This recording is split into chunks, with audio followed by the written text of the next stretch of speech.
わかりました。それは私が作ります。あと、さとこちゃんに心労をかけないよう指導しておく必要もあります。レベル5をぶり返すことになったら大変ですからね。噂では、おじ夫婦はとても現金な方だとか。金銭で丸め込むのは可能かもしれません。それらの指導も私の方できっちり行うつもりです。I've heard Satoko-chan isn't getting along with her aunt and uncle. I never thought that would affect us in any way. But now Irie has to deal with them. Maybe he's developed some kind of sense of responsibility or duty as her guardian. Now the thing is, I feel like in order for the research to go smoothly for Takano, the cure has to be administered to Satoko for as long as possible. Because otherwise, if Satoko is gonna die out of stress, and with that, not getting her shots in the next month, that's gonna be no good, versus Satoko getting her shots and living for the next years, thus getting more research out of it. Therefore, Takano's mission is also to keep Satoko alive and stress-free so that they can administer like the cure for as long as needed to get as much information as possible for her research. So it is kind of Takano's duty as well. So I'm gonna assume that she's also gonna summon like the mountain dogs for Satoko, I guess, to keep an eye on her. I don't really care. The more responsible he feels, the more progress our research makes. That will be a plus for me. それはそうと、H17 丸番台についてのレポートを拝見しました。ええ。入江所長の成果に比べれば足元にも及びませんが、一応の研究成果を本当に皮肉ですね。彼女を錯乱から救う治療薬を作っていた研究所で、その傍らでは彼女を直ちに錯乱させる危険な薬が作られていたのですから。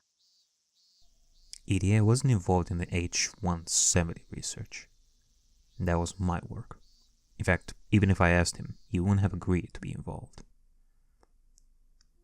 This dangerous reagent was developed during the process of uncovering the mechanisms behind how the pathogens controlling Satoko Hojo's brain could induce derangement or paranoia in their host.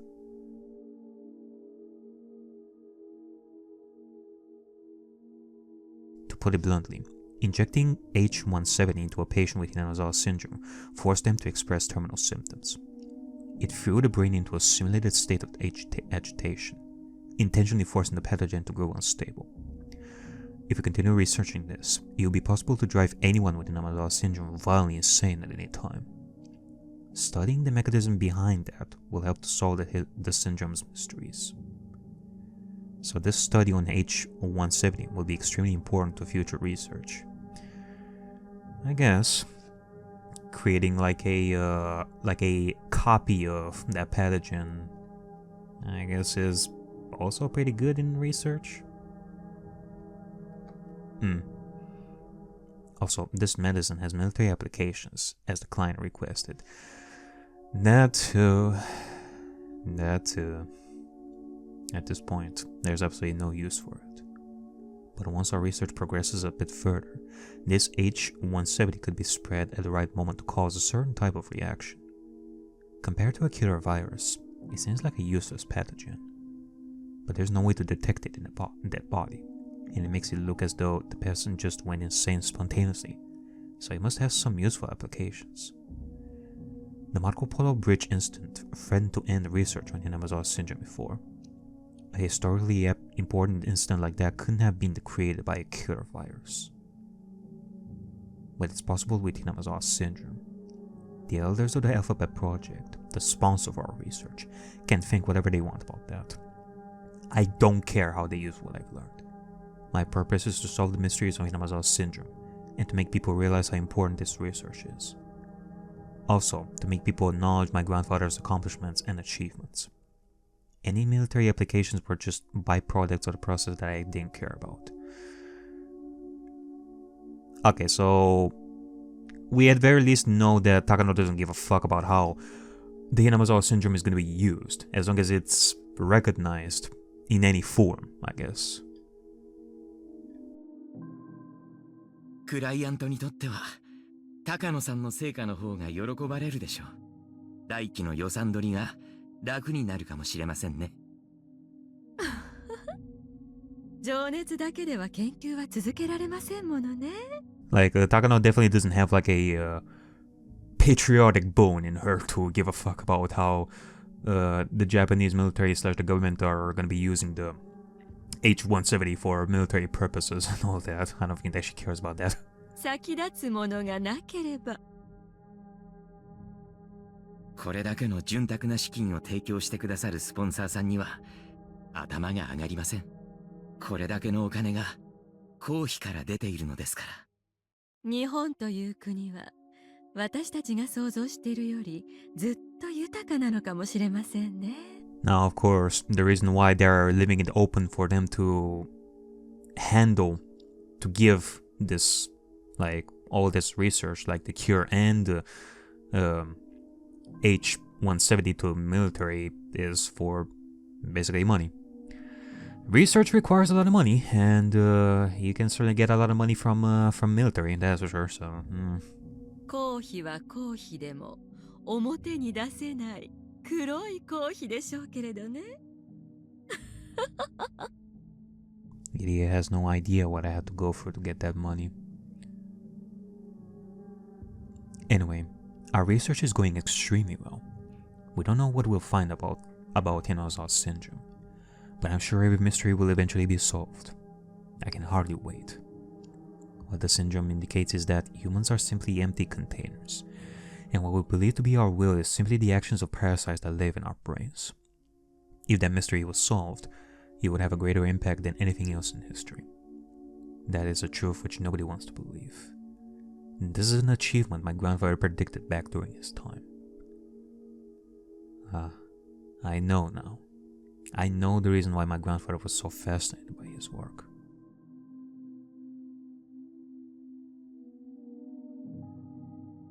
Oh boy.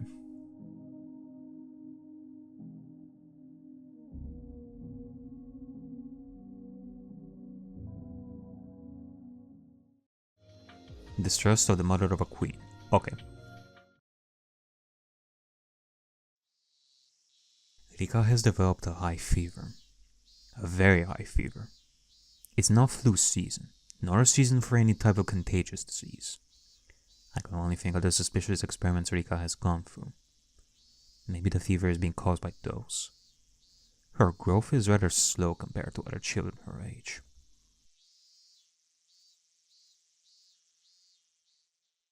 Receiving mysterious shots and going through experiments every week, I'm sure her body is exhausted. I've asked the staff to go easy on her, but Rika herself is fearless and is willing to go through anything. My husband, who should be admonishing her for that, truly believes their story that it's crucial to the lives of over 2,000 villagers, and takes our own daughter to that clinic every week. I'm the only one who's sincerely worried about her health. And that's why I want to ask Dr. Irie to be a little bit more considerate towards Rika. Anyway, I have to talk to them about taking responsibility for this. Right after I called, a staff member came to pick Rika up to admit her to the clinic. As her guardian, I came with them. 落ち着いてください、お母さん。必ず救いますから。もうしばらくお待ちになってください。これが落ち着けるかというんです。急にこんな高熱が出るなんておかしいじゃないですか。これも先週にやったというなんとかという怪しげな実験の影響じゃないんですか。リカはね、年相応の小さな女の子なんですよ。リカは友達思いだから病気にかかった友達のためにと。分かっております。それに私たちの研究が間違ってもリカさんに悪い影響を及ぼすようなことはありえませんし、万一にもそのようなことが起こらないよう常に注意をしています。だったらこのリカの熱は一体どういうことなんですか。おそらくは季節の変わり目ですので。風邪なわけないでしょ。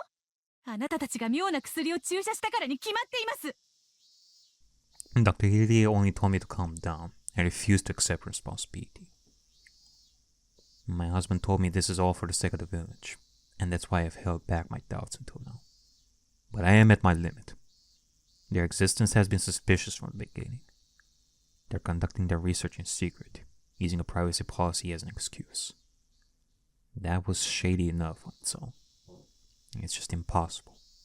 In fact, I called the Ministry of Health and was told that wasn't true at all, even after I told them I'm Rika Furude's mother. The clinic even came up with stupid excuses, saying normal workers often don't know of a special institute like theirs. That doesn't make sense at all. It's much too suspicious. Also, there are people who don't appear to be researchers working at the institute. They look like security guards, but they seem so different from normal guards at the normal hospital. In fact, one time I accidentally saw that they were armed with guns. それはですね。あの人たちは警察なんですか？ That sounds kind of negligent on Iniri and Takano's side.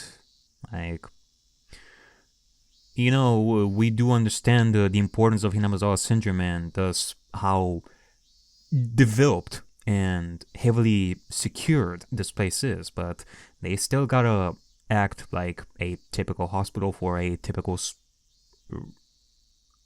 somewhat small village like Hinamizawa. So I don't know. Like, what were they thinking with some guards, like walking around with guns on them like that? とてもそうには見えません。 Like, publicly, that is. I know that they've been trying to hide it, but Rika's mom definitely saw that. だいたいあなた方は何者なんですか？厚生省の人間だなんて私は今更信じませんよ。 Dr. Hirie seems taken aback by my intensity and can't even answer properly. They're still hiding a lot more from us. That tells me the research they're working on with Rika isn't anything proper. とにかく私はリカの保護者です。リカはまだまだ子供です。あの子が何をどう返事しようとも今後は一切研究を手伝わせるつもりはありません。あらあら、リカちゃんのお母さんではありませんの。どうもこんにちは。あら、どうかなさいまして？いえ、お母さんがリカさんをこれ以上研究に関わらせたくないとおっしゃってまして。それはどうしてですか？うちの子はあなたたちの実験動物ではないからです。そう扱ったことなどございませんわよ。それは大きな誤解ですわ。I'm a little startled. Dr. Hirie is a weak person who backs down under pressure. Takano-san is different. I'm yelling at her, but she's not afraid at all. Not one bit. On the contrary, she's glaring daggers, and looks as if she's about to jump on me. リカちゃんの熱は風によるものですわ。私たちのせいだなんてとんでもない。私たちは安全や衛生には国立研究所クラスの注意を払ってます。失礼ですが、アルコール消毒もしない手でリカちゃんの手を引いて歩いているあなたより衛生的なくらいですわよ。そんなことは聞いていません。とにかくリカはあなたたちのおもちゃじゃないんです。リカはもう二度とここへは連れてきません。あなたの一存で決められては困りますわね。ご協力をいただくことについてご両親には契約書にサインをしてもらっているはずではございませんの。研究に協力していただく見返りに決して少なくない額を毎月お口座に振り込ませていただいているはずですわ。そんなお金私は知りませんよ。聞いたこともないです。Rika receiving money for participating in research really is news to me. Knowing my husband's character, he wouldn't have used it as spending money behind my back. I bet he thought of it as free service for the villagers, and completely forgot about the money being deposited into our account. Really? Like, you never knew that your family has been compensated? There haven't been any strange deposits in the regular account, so it may be in our savings. Anyway, I don't care about that. 契約を保護にされる場合には、それまでの振込額をすべて返還していただくことになっているのはご存知ですわね。他にも一方的な保護についてそちらに非がある場合。高野さん、落ち着いてください。お母さんもどうか。hinamizawa症候群は以前にもご説明させていただきましたように、これからも村人たちが安心して生活していくために絶対に治療していかなくてはならないものなのです。そのためにはどうしてもリカさんのご協力が必要なのです。治療のためって、じゃあその治療薬はいつになったら出来上がるんですか？だいたいおかしいじゃないですか。リカの友達のさとこちゃんのためということでしたけど、そのさとこちゃんはもう退院して元気に生活しているというじゃありませんか。確か先々週にうちの人が話を聞いた時にも、もう治療のめどは立ったというようなお話をされていたはずですわよね。ええ、めどはついたというような話はしたと思います。ですが、hinamizawa症候群の全貌を解明するためには。全貌の解明なんか最初の話で聞いていません。リカが協力するのは村人の病気を治療するためのはずです。ならもう十分ではありませんの。皆さんがリカに怪しげな研究やら検査やらをしているのはあなた方の興味本位であって、治療とは何の関係もないんじゃありませんの。そんなことはありません。とにかくリカさんの風邪の件は誤解なんです。もしどうしてもご不審ということでしたら。とにかくもう結構です。お金の話もあるみたいなので、私も帰って夫と相談しますから。それでは失礼します。 They were just too shady from the very start. Because of their exaggerated story, Rika and my husband took their side. But it won't work on me. Anyhow, I must settle things with them right away, because Rika isn't their toy. I especially don't trust that woman called Takano. Dr. Irie seems to me like he's still a doctor, but she doesn't. How can I describe her? I guess I can say the glow in her eyes is just unpleasant. She only sees Rika as a guinea pig. I can feel cruelty emanating from her. Neither my husband nor Rika have noticed that. I must protect her. As a mother, I must protect Rika. 高野さんらしくもない。At least, Rika's mother she is being a good mother. She's very protective of Rika, so I understand like all this stuff. It makes her stressed, and I wouldn't be surprised that she has the Hinamizawa syndrome to a point where she's going to be in terminal stages and she's going to commit suicide because of all the stress that is going on. Both Rika's parents are good people, are good parents, in different ways, that is. We're seeing it with the father and we are seeing it with Rika's mother. With that being said, what is the deal with this money? Is this like a trick, like a scheme from Takano to make Rika's mother eventually like give up on this? あそこで喧嘩を買ってしまったら余計に話がこじれてしまうではありませんか。あなたらしくもないですよ。そうですわね。ごめんなさい、取り乱してしまって。Did something happen to put her in a bad mood? Irie wondered. The heated conversation you just had didn't involve the Takano Hifumiyo.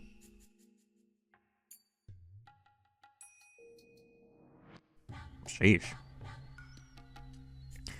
And with that being said, speaking of the scheme, I was thinking that Takano being nervous is also part of her plan, but no, apparently she lost her cool there for a bit. Man. Okay. I assume it's gonna be this 1, 2, 3, 4, which would be Hifumiyo in Japanese. Just to be sure, what is piece 21? Piece 21 is, yeah, okay, so it's this. Rita Furude's High Fear. Takano-san always comes along with me whenever I go take pictures on a stroll. Oh, we're back to Jiro Tomitake. She might have discovered the joy of cameras, and I'm happy to gain a friend who shares the same hobby. However, there's actually something else she's much more interested in. That would be the history of Hinamizawa. She frequently visited libraries and local archives to read through various documents and books. And when it comes to Hinamizawa, she's gained quite extensive knowledge of the local history.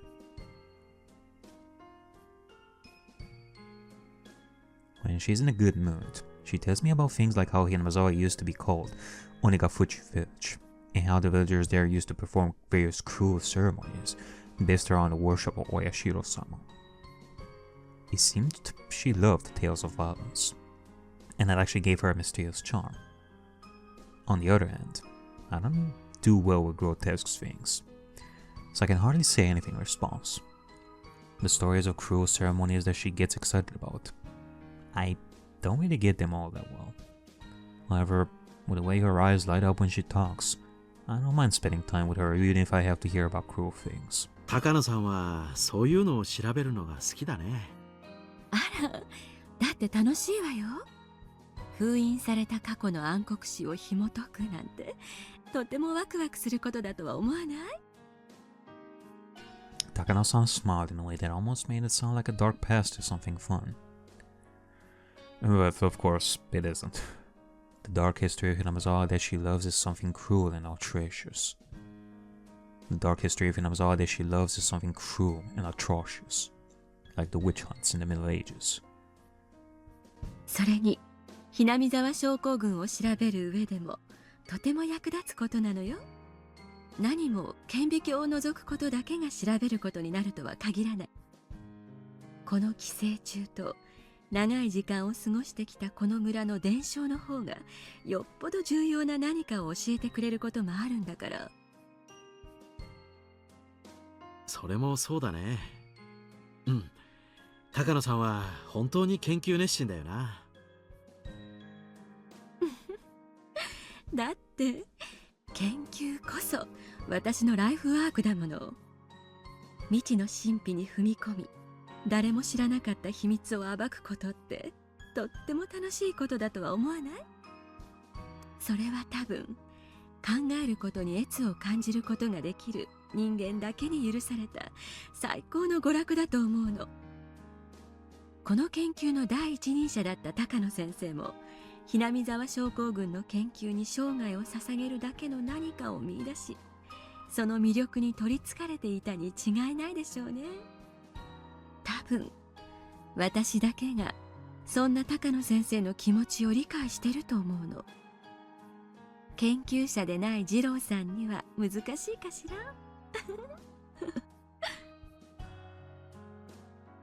She always seems so enthusiastic every time she talks about the late Dr. Takano, an independent researcher who was the first person to discover the existence of the syndrome. There has to be something more than just her admiration as a researcher. Come to think of it, Dr. Takano's full name was Hifumi Takano. Takano's full name is Mio Takano. Not only are their last names pronounced the same, but their first names follow a similar pattern. They must be connected somehow. I don't know anything about Takano-san's personal history, but there's a good chance that her name is an alias. So it's very possible that she chose a name to reflect the researcher she admires. なるほど。ひょっとして高野さんはだからミオという名前なのかい？いや、高野さんが尊敬しているその先生の名前が確か高野ひふみ。そして高野さんの名前がミオ。123の後を引き継いで34。彼が成し遂げられなかった研究を引き継いだからそういう名前なのかなって思ってね。それを誰かに聞いたの？いや今僕が適当に考えただけなんだよ。別に誰かが言ってたわけじゃ。正解よ。鈍い二郎さんにしてはよくわかったわね。いや、高野さんがその高野先生をとても尊敬しているのは知ってたし、まるで自分が実の娘か孫で研究の正当な後継者だというような感じで言っていることがあったからね。なんとなくそんな気がしただけなんだよ。作家のペンネームだってほら、尊敬する作家のオマージュで名前を付けることもあるし、なら高野美代って名前もペンネームみたいなものなのかなって思って。そんなことはないわよ。高野美代は本名よ。もっとも高野の高は鳥の高じゃなくて、高い低いの高が正しいけれど。え？じゃあ高野先生とは本当は同じ名字なのかい？そりゃますますびっくりだね。しかも美代が本名とは。高野一二三の研究を高野美代が継ぐ。なんだ二郎さんたら運命的だなんて大げさな。別に運命でも何でもないのよ。え？ This is news to me. I heard Takano-san discovered documents about Hinamizawa syndrome left by Dr. Takano after his death, and decided to continue his research. I've never heard of them being related before. 祖父の研究を引き継ぐために予算をというと、まるで身内びいきのために予算を引っ張ろうとしているように見えて、印象が良くないというふうに助言をしてくれる人がいたので、高野一文字を変えたからなの。だから人前で高野先生が私の祖父だと話したのは小泉。そうだったのかい。なるほどね。君がhinamizawa症候群の研究に入江所長も驚くほどの情熱を見せる理由がちょっとだけ分かったよ。I understand very clearly now.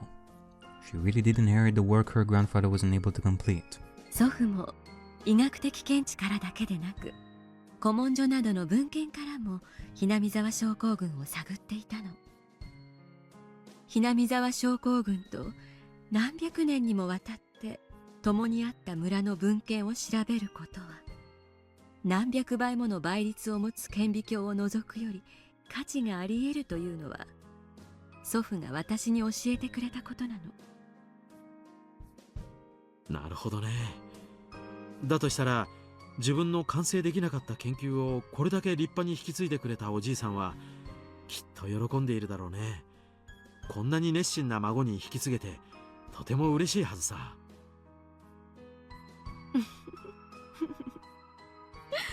そうだといいわね。I said something Takano-san would normally tease me about, but she didn't. She nodded and smiled. There is no mistake. She is indeed the granddaughter of Dr. Takano. 祖父がひふみで123、私はみよで34。私は祖父を継ぎ、ようやく3を共に数えたに過ぎない。そして祖父の次の4を数え、私も祖父もまだ見ぬ5へ至らなければならない。それが私の使命であり、生まれてきた理由でもある。それでミヨという名前なんだね。素敵な名前だと思うよ。ありがとう。私が孫だという話は内緒にしてほしいの。クライアントの人たちにも言っていないから。耳に入って痛くもない腹を探られたくないので。うん、分かったよ。これは僕と高野さんの秘密ということで。Although it's only a small secret, it feels good to think that I'm the only one who knows about it. 私はようやく3を数えただけ。まだ4にすら至っていない。研究の道のりはまだまだ険しく長いけれど、私は最後までやり抜くわ。必ずhinamizawa症候群の秘密を暴く。僕もそれを応援するよ。あもともとそれが僕の役割だしね。もうそういう余計なことを言わなければ十分かっこいいのに。一言応援するって言ってくれればいいのよ。するよ。君を応援する。二度言い直してもダメね。一回で言えなくちゃかっこよくはならないわね。We laughed cheerfully together, and after he finished laughing, she became serious again, and spoke as if to drive the point home. だから二郎さん、くれぐれも私が孫だって言わないようにね。言わないよ。約束する。孫だからいけないということはないけれど、クライアントがそれを知って不快に思ったら予算を切られるようなことがあるかもしれない。そんなことはないと思うよ。第一、僕は喋らないしね。絶対よ。本当の本当に絶対よ。私はこの研究のために命をもらったの。祖父の研究を完成させることだけが私の使命。踏みにじられた研究が世界を驚かす偉大なものであったことを証明し、土の下で朽ちる祖父をたたえさせ、神に昇華させること。それだけが私の生きる理由であり目的なの。もしそれを邪魔するような不用意な言葉をあなたがうっかり漏らして研究に支障が出たならば。大丈夫だよ。ここで聞いた話は忘れるよ。本当さ。いや、絶対に口外しない。僕は約束は守るよ。絶対に言わない。絶対よ、二郎さん。 I sensed something frightening within her for a moment. Afraid that she would end up possessed by it, I swore to keep the promise. Her intellectual curiosity as a researcher and her conviction to complete her grandfather's work are what stirs her passion for researching Hinamizawa syndrome. I think there's one more reason, but it's far too deep and it's within a wound in her heart that someone like me should never touch. But earlier, she said, if you create problems for my research, I wonder what she wanted to say after that. I can't help thinking she wanted to say something terrifyingly merciless. I kept my promise with her, and we never talked about the issue again after that.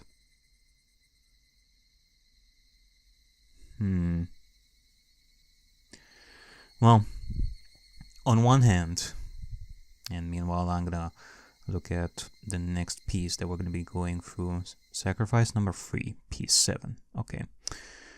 On one hand, you know, I think that this fragment solidifies the fact that Takano does care for Jiro.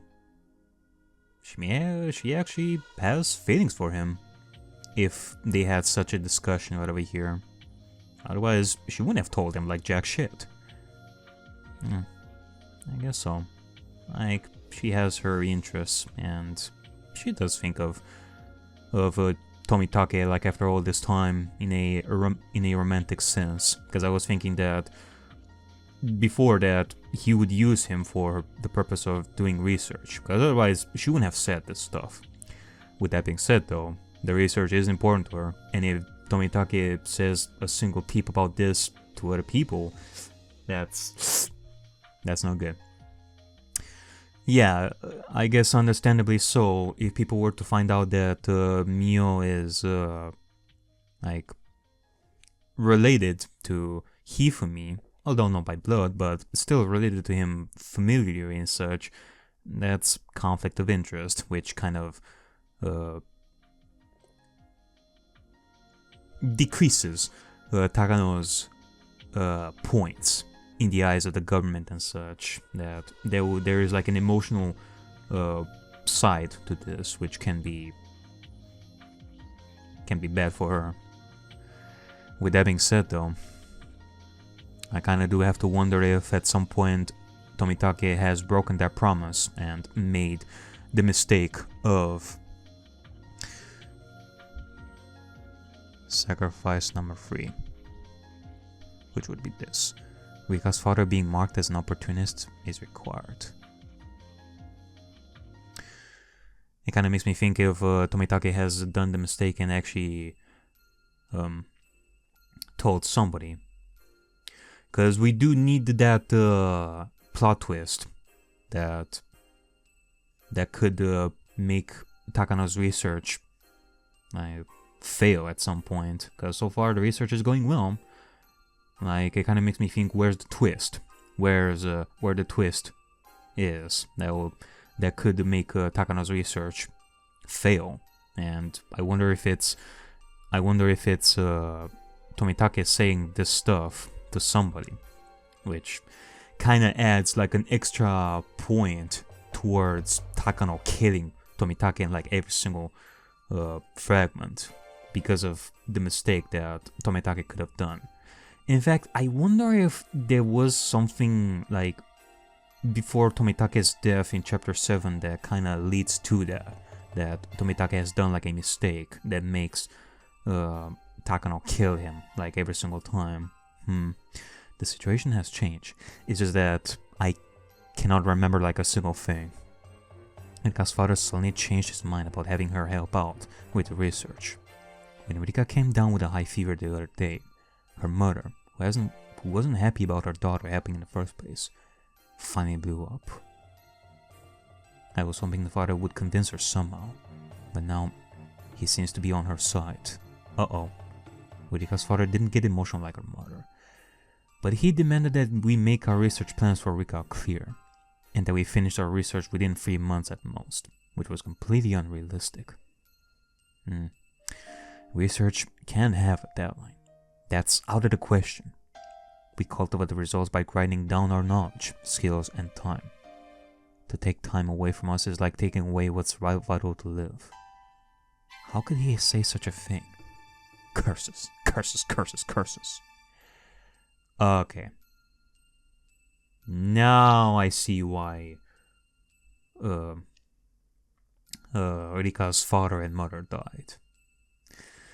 Maybe it's because they were detriment to the research to begin with.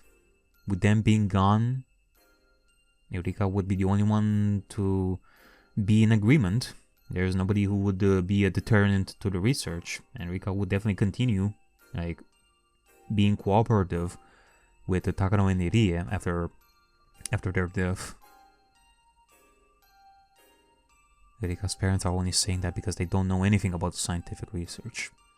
However, as they are the parents of the Queen Carrier, we're completely lost about what to do. Tests and experiments on the Queen Carrier are an essential part of our research into Hinamizawa syndrome. I guess with that being said, it could very well be possible, and therefore, I guess you could say that Rika did not kill her parents, because I was thinking that in similar fashion to how Satoko killed her parents, Rika did the same for some reason that I was not aware of, or I couldn't explain why Rika would kill her parents. But if it's Takano who has done this, understandably so. Her existence is the local focal point of our work. To lose her would be like losing your sense of direction out in open water. Rika is providing her cooperation with our research, but the withdrawal of her guardian's consent could be a setback. The situation is extremely dire. Rika's parents are only interested in finding a cure, but to me, the cure is only a small part of solving the mystery. I can't let her go. Our difference is causing this predicament, and it's not only them, the same is happening between Irie and me. He thinks it's inevitable that we need to stop the research if Rika's parents refuse to consent. That's understandable.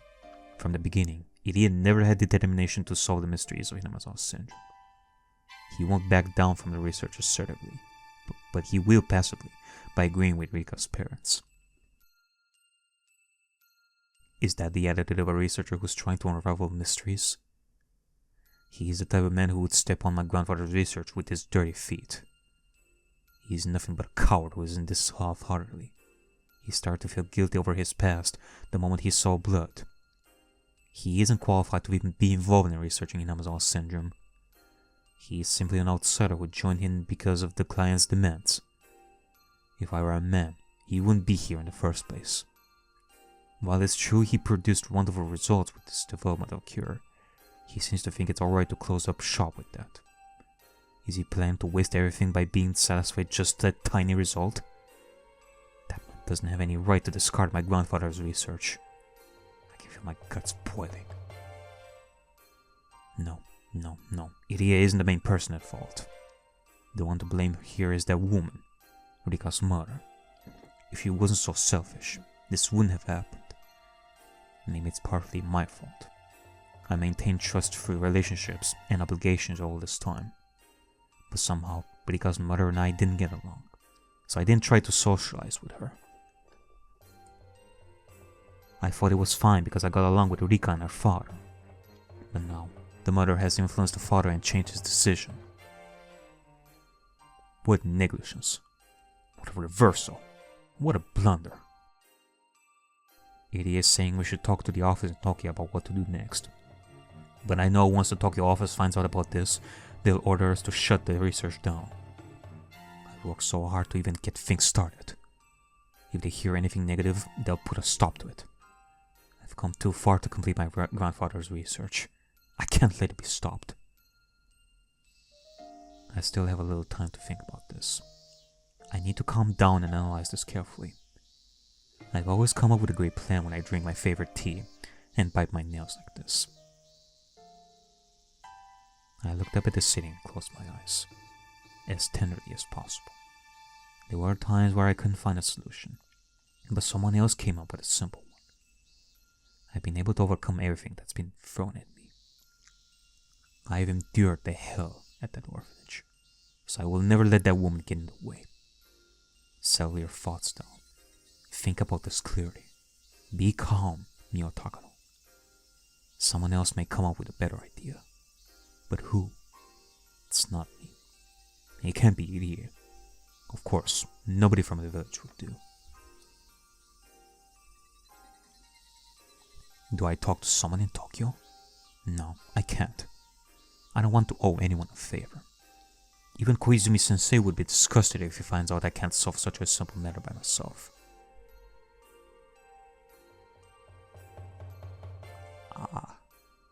I know. There's someone I can talk to nearby. They are supposed to be my subordinates after all, so it's worth the try. I called the leader of the mountain dogs, Okunoki. The mountain dogs are my subordinates, but they are part of the self-defense force, and I'm just a researcher. So we never really had a chance to interact. He did what he was supposed to, and I did what I was supposed to. So I never even thought of discussing anything with him. But mountain dogs are there to protect and support our research. Why didn't I think of talking to him before? そら、難儀な子ですな。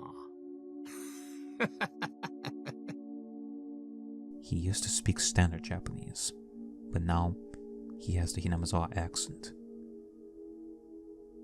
I guess fitting in to the region is just the first thing they need to do.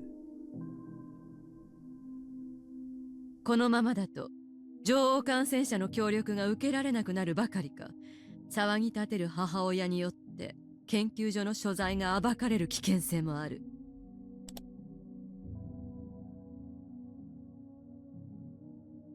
山犬で何か手は打てる？ I asked Tokonogi rather directly. I'm not really expecting an answer, but 了解しました。山犬で対応します。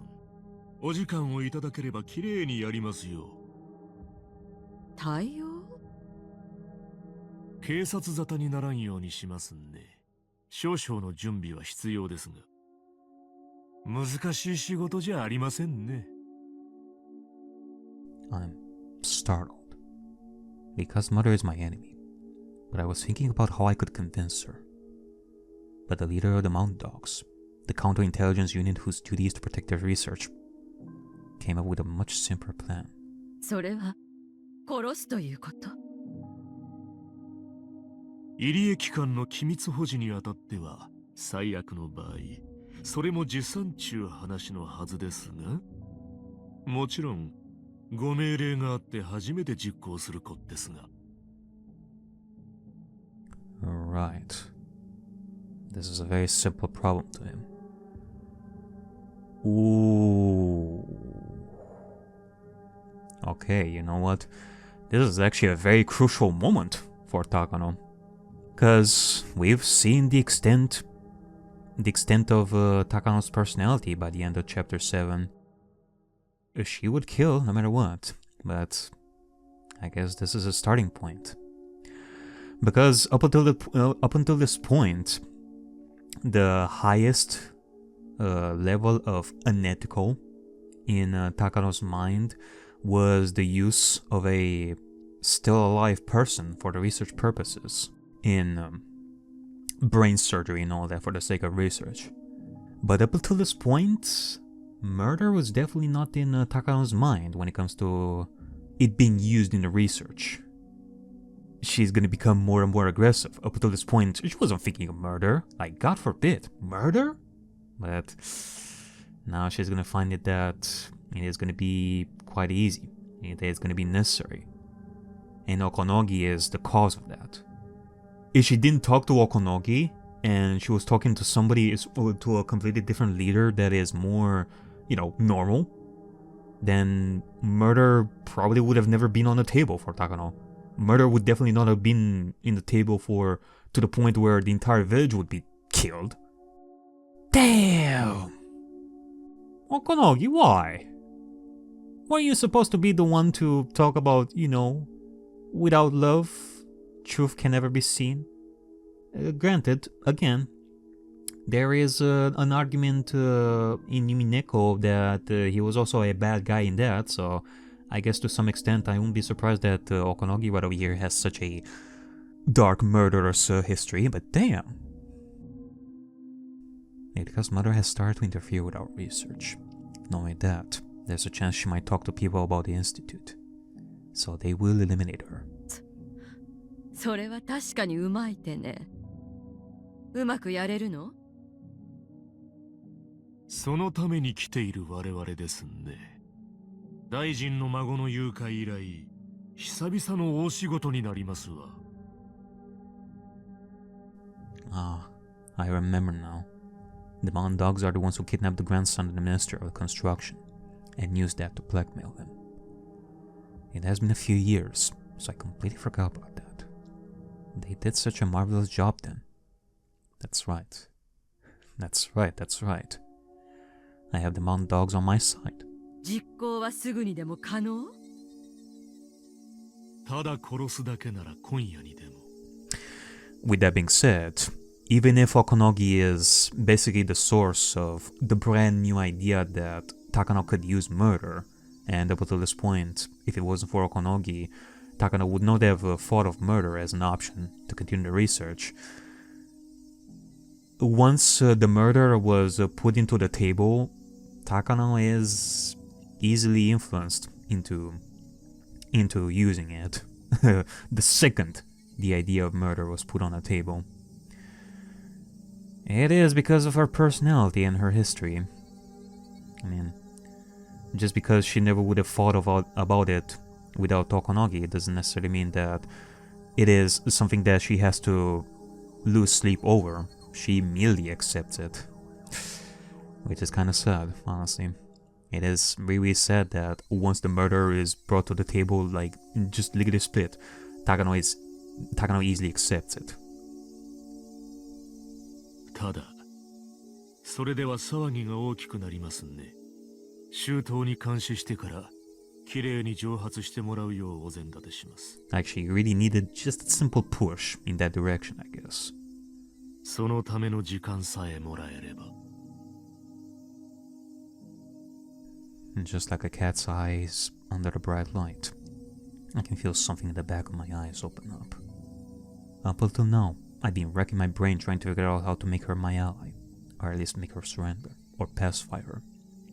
Yet, one order to this man, and the problem is easily solved. I feel like a bird taking its first flight.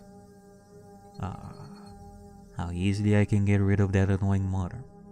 All I have to do is give an order. I feel grateful to Koizumi-sensei for giving me such terrific subordinates. What a wonderful power he has given me. I was taught that all people are equal. But if I have the power to control people's lives, then that means I'm more important than they are. What a feeling it is to be above others. 消すのはフルデリカの母親だけでいいですね。いや、ちょっと待って。Does he mean only Rika Furude's mother? I can feel chills all over my body. If possible, maybe I should have her father disappear too. Rika is willing to help. She has no other relatives in the Furude family. If both parents die, she has to depend on some. The 80 Institute can support her. We can give her status, money, and protection. But we can give her everything. By doing so, maybe it's possible to make her one of us, rather than just having her as a helper.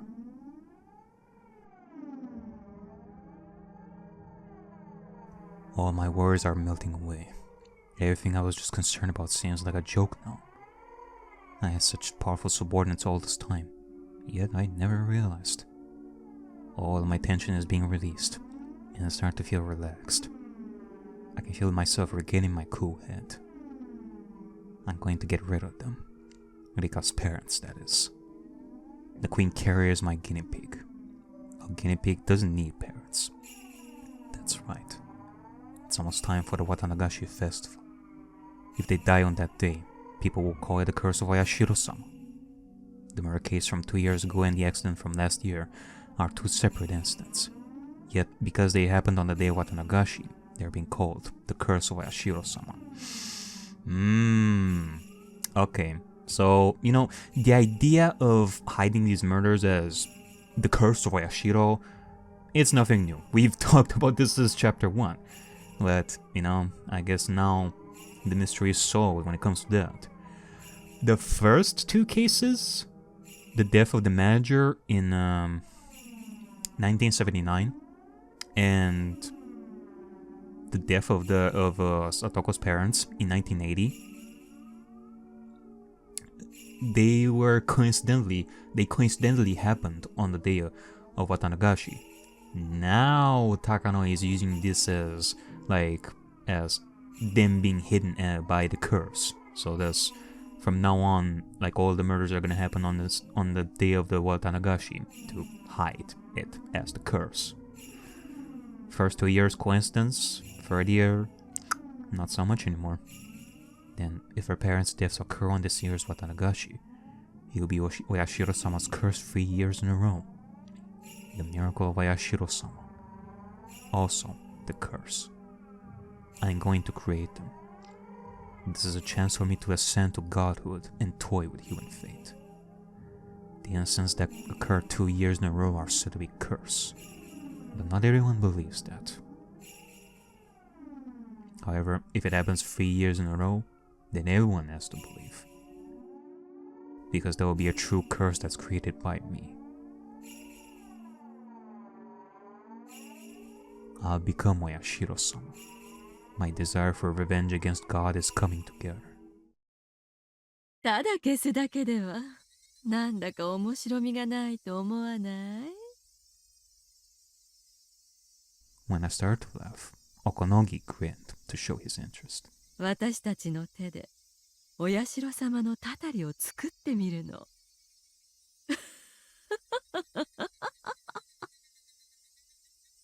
I can't just let her die. She'll be demoned away, and I'm going to enjoy dissecting her alive. And there you go. Of course, I won't just have fun. This will be extremely useful for our research. After all, she is the previous Queen Carrier. That is also true. Damn. Looking back, it is insane that for 7 chapters, the first 7 chapters, I was mouthing over not knowing jack shit about Takano that was pulling the hair out of my skull, the metaphorical hair on my skull. Get it? Because I'm a skeleton. I don't have hair. But now in chapter 8 we get like everything. Like a dam that is about to break. Okay. That has already broken. Okay, so next is sacrifice number 3. The Furude family murder case, piece 15. Mysterious death of the Furude couple. Deep down, I was prepared for something to happen tonight once again. The first year, the workers were stirred into a frenzy, killing and dismembering the old man. In the second year, the Hojo couple were killed through a fake accident. Since the damn protests, only people who had been hated by the villagers died on the day of Watanagashi.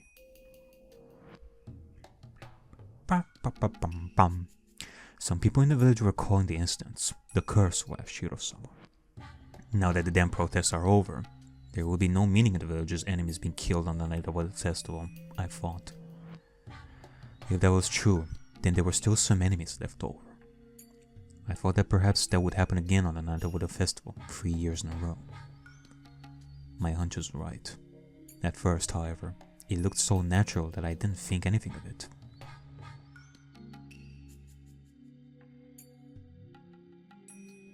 The festival was nearing its end, and the village officials were gathered under the main tent. They opened their beers and enjoyed the leftover corn and braised cow tripe from the refreshment stands. I was in the main tent, too, being entertained by the villagers. So I was actually there at the scene of the 30 years incident when that happened. Yet, I didn't notice anything at the beginning. あれ、フルデさん、どうしたよ。気分悪いのかい？ Most of the older folks in the village were heavy drinkers, but a few were lightweights too. The priest was one of the latter. The priest was a representative as well as a host during the Watanagashi festival. So every time visitors and guests arrived, he greeted them, and each time he was offered a drink. So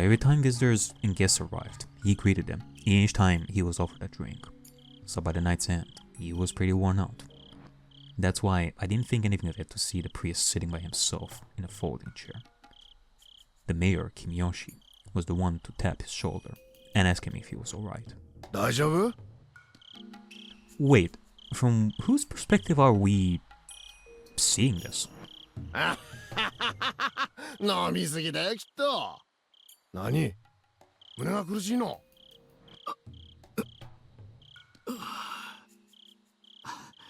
すみません。ちょっと疲れたようです。あれ、あんた心臓やってたっけ？急に痛くなるのは良くない兆しだよ。入江先生、先生。どうしましたか？胸ですか？ Oh, I guess it's Iria's perspective. それは良くないですね。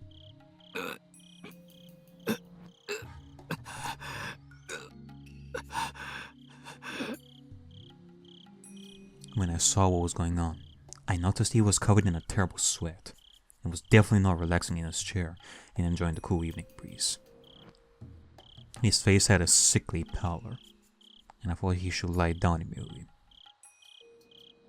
ちょっと診療所にお連れした方がいいかもしれません。大丈夫ですか？私の肩に掴まれますか？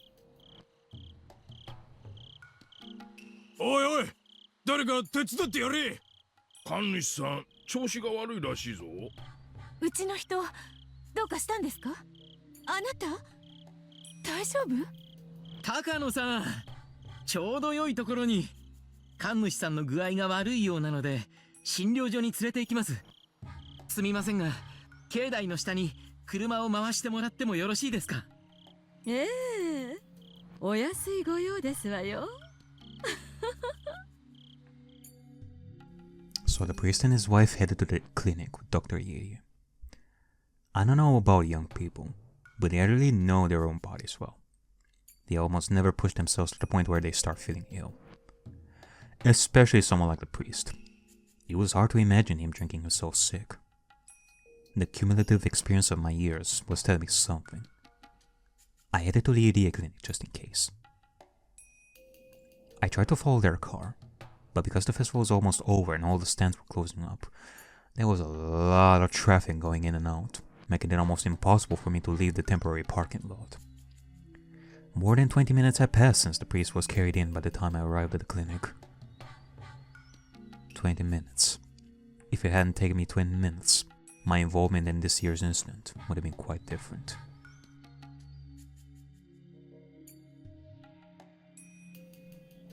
I regretted not leaving on foot the moment I realized how hard it was to get my car out. All I get to do now is jot down the facts. Because between the time the priest left the festival and the time I arrived at the clinic, during those 20 minutes, this year's curse had taken place. The priest's condition changed for the worse right after he arrived at the clinic. He died. The autopsy results say it was a heart failure. But how can I accept that? I don't think the priest was having health problems, and everyone was taken by surprise by this sudden event. Moreover, the wife of the priest disappeared too. According to the clinic staff, she was with him right after he died, but she's nowhere to be seen now. Of course, she's not at home either. Maybe someone poisoned the priest. During the damn conflict, the priest was frowned upon for his remarks. He said there was no need to make a big fuss, because the damn project would be cancelled anyway. The older villagers liked to hold grudges and hadn't forgotten that. So even I had heard word of them talking about how the priest wasn't fit for the shrine to Yashiro-sama. I called for backup and had them go search for the missing wife. With last year's fallen couple incident as precedent, it was easy to believe both wife and husband could become victims. The village's youth group got organized and searched from the village to the mountains. And as a result, we found a set of sandals and a will by the edge of the Wanigafuji swamp.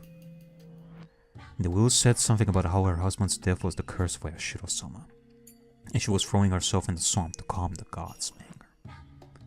In other words, she committed suicide by jumping into the swamp. Legends say that the swamp is bottomless and is connected directly to hell. Once you sink, you'll never come back. Damn. So they staged this entire thing. They definitely killed the father, the priest, by poisoning him. And immediately after the father's death, the mother decided to commit suicide, like right after. And write a note on top of it, leaving a message behind saying that it was suicide, and then jumped in the swamp. That fast for the mother to commit suicide and write a note, just like that, like right after the father's death. It doesn't seem believable, does it? For the mother to commit suicide this fast, like after the father's death. If some days have passed since the father's death, she would commit suicide, that would be understandable. But like this? I don't know. Divers from the police department searched the swamp, where her body was nowhere to be found. Unless, maybe the message that Takano and the Mountain Dogs wanted to bring, like the fake message of this entire thing, is that they wanted to make it look like the mother was the one who killed the priest and then committed suicide herself. They wanted to make it like this suspicious the way I was describing it before, because they wanted to make us think that the mother is the culprit, to make her suspicious. That's the only thing that I can think of. The past two mysterious incidents were solved individually, just as the higher-ups say, but something is odd about this year's mysterious death. The ill priest was carried to the clinic. His wife accompanied him. Within 20 minutes, the priest died of heart failure, and the wife either committed suicide or disappeared. The death of the priest may really have been a fatal heart attack. But for his wife to assume that it was the curse and to commit suicide by jumping into the swamp, for all that to happen in 20 minutes just doesn't seem natural. Exactly The Furude family has no relatives. Even if she was a true believer in Oyashiro-sama, how could she commit suicide while leaving behind her one and only daughter? That too. Irie is hiding something too. But he is just a village doctor, which means he's nothing more than their pawn. If this is all a conspiracy to assassinate a priest, then there is someone who is pulling the strings. And I've been starting to think that trying to tie the past to two incidents to the village so forcefully was a bit overbearing of me, but this incident was enough to convince me that the series of cases involving mysterious deaths in Hinamizawa were all grounded in one intention. This incident has countless numbers of discrepancies, but someone from the village seems to be putting pressure on high command. Also, I'm going to be talking about this because I was questioning this like at the beginning. How much does Irie, and for that matter also Jiro Tomitake, know about Takano's plan to destroy the village by the end? I don't know about Tomitake yet. Actually, I doubt that Tomitake knew. But I was questioning about Irie. I am questioning about Irie specifically. Now, I think that it's 100% conclusive that Irie has no idea about Takano's future plan to destroy the village and all that. Takano does not trust Irie because of how indecisive and how he will let the research just stop because of Rika's parents not allowing Rika to be researched on. Takano is really mad at Irie and how he would not go till the end. And yeah, is it because of that?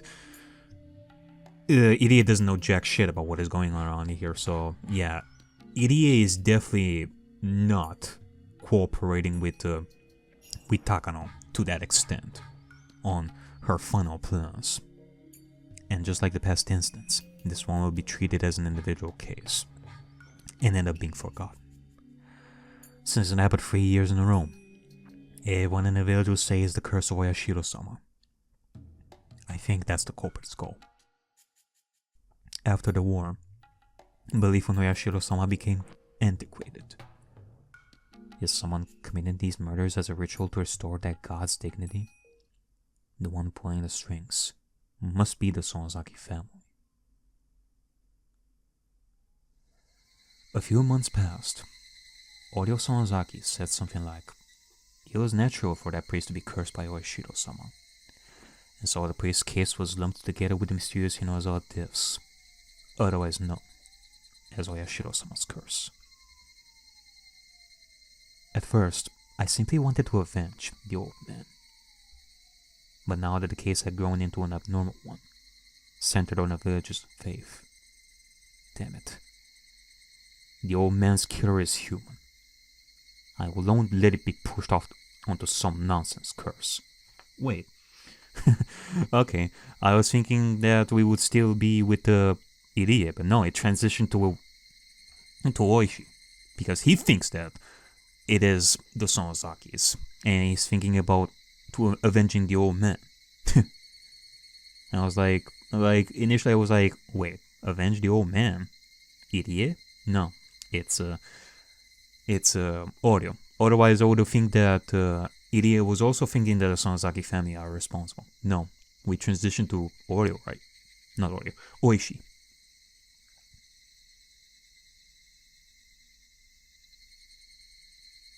No, wait. Unless we were we looking from Oishi's perspective this entire time in this fragment, and I was mistaken with Irie. Oh, my bad. My bad. Damn. How? No. If that's the case, then my bad.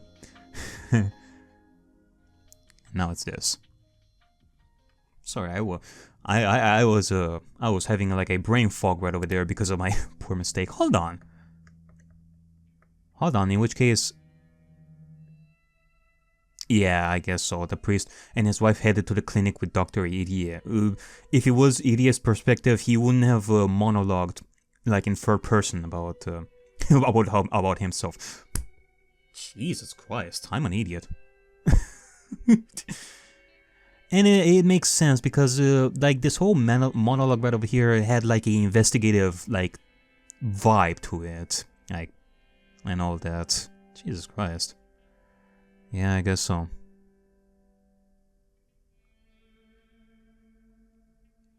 So I guess never mind.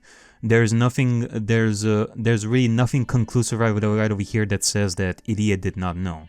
Although I'm still thinking that Irie is not gonna know about Takano's final plans and all that, because Takano doesn't trust Irie with these kinds of plans. So I don't think that Irie would know. But still, okay. Let's continue. The strange medicine that I can hardly remember was a capsule.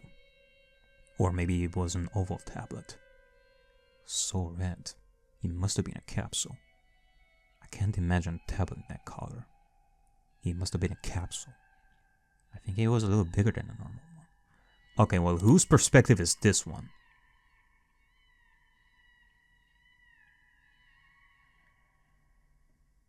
I think. I can't remember. Although I can hardly remember. If I see that medicine again, it will refresh my memory. That medicine strips away humanity. It takes away a human soul, memory, emotion, and it numbs the human body. There are no thoughts, no interests, no will to stay awake or sleep. There's no sense of time. Sometimes a second can feel like an eternity, and other times I can almost see the hour hand move. Either way, there's no emotion involved. I can't feel any emotion. The medicine only lets me stay in bed and look up at the ceiling. Although, hold on. If I'm to think about it, Takano wants the murder to be dissected. That would mean that either Takano would have to do the dissection herself, or Irie would definitely have to know about this by the end of it. So that would mean that Takano definitely has to force Irie into knowing about her plan, because if Takano is not able to do the dissection herself and do the research herself, she would definitely need Irie to do the dissection himself on Rika's murder. Therefore, Irie would find out that this is a part of Takano's plan, that they actually murdered the father and that kidnapped Rika's mother. Jesus. Let's see. The medicine only lets me stay in bed and look up at the ceiling. Because I'm thinking that this is the murder. Only the people who have taken it can understand this misery. What's more scary is that while I'm on the medication, I don't realize how scary it is. I'm given the medication daily, and I keep losing all my senses. So when the medicine wore off by accident, I realized I should never take it again. That's right. This is a medicine that will heal me. It's just going to kill me slowly. If I continue to take this medicine, I probably wouldn't be able to tell if I was dead or alive, and I would end up losing myself forever. I'll keep looking up at the ceiling without any emotions and keep watching the clock tick forever. If I take the medicine again, I'll lose all the senses I finally regained. I may never be able to bring myself back again. Since the day I realized that, I've been pretending to take the medicine, but throwing it away instead. If your doctor prescribes medication, you have to finish taking it, even if your symptoms are gone. I can hear my mother's voice. Anytime I went to the doctor's office when I was a child, my mother said that to me. I usually got well before I finished all the medicine, so I didn't finish taking the rest. That's why my mother said that. But this is a different type of medicine. I don't even remember how old I was when mother said that. But with this strange capsule in front of me, I have to try and get rid of my mother's voice from inside of my head. I pressed down on my head with my elbows until it hurt. trying to get rid of what my mother kept telling me.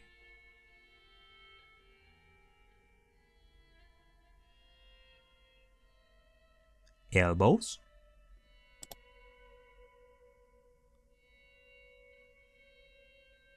Press down on your head with your elbows.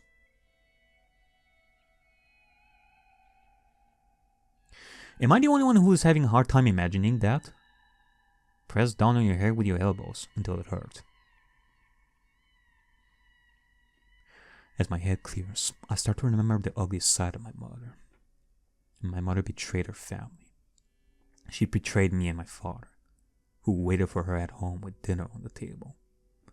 She told us she was busy with work, but she was having an affair. That was bad enough, but she asked my father for a divorce after he took such good care of her for so many years.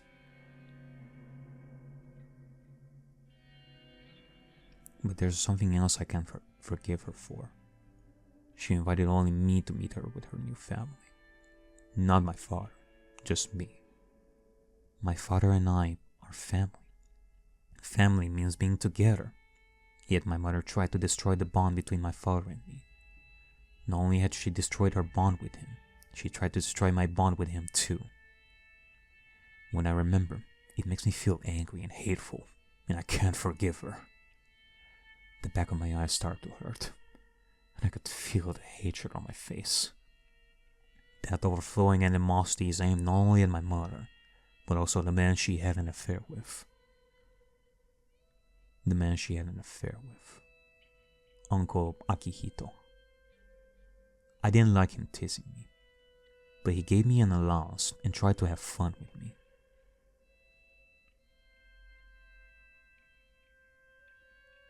I liked him very much, but his niceness was all calculated. He wanted to destroy the family bonds between my mother, my father, and me. That's why I shouldn't have said I liked him very much. That's right. I'm starting to remember and understand. Wait a second. Akihito. My father and I are family. She invited on me to meet with her new family.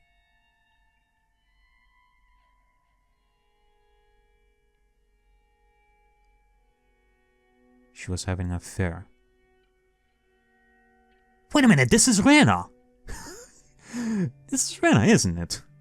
No, I was thinking... Okay. I was thinking this is Rika's mother, because she was taken in by Takano and the mountain dogs for her to be dissected. So it would make sense that this was like the natural sequence of events. Like the mother disappeared, and now we're seeing mother's perspective of her soon to be dissected, or already being dissected, as she's being drugged. Right? Hold on, what is the name of this? The Red Capsule. And if this is Rena, then I guess, it could also be the reason why I was thinking it was Rika's mother is because that background that we had before with the hospital bed in the hospital room, I was thinking that was a idiot clinic. The same way that we've seen like up until now, like in these fragments, but no. It could be like a completely different hospital. The hospital where Rena was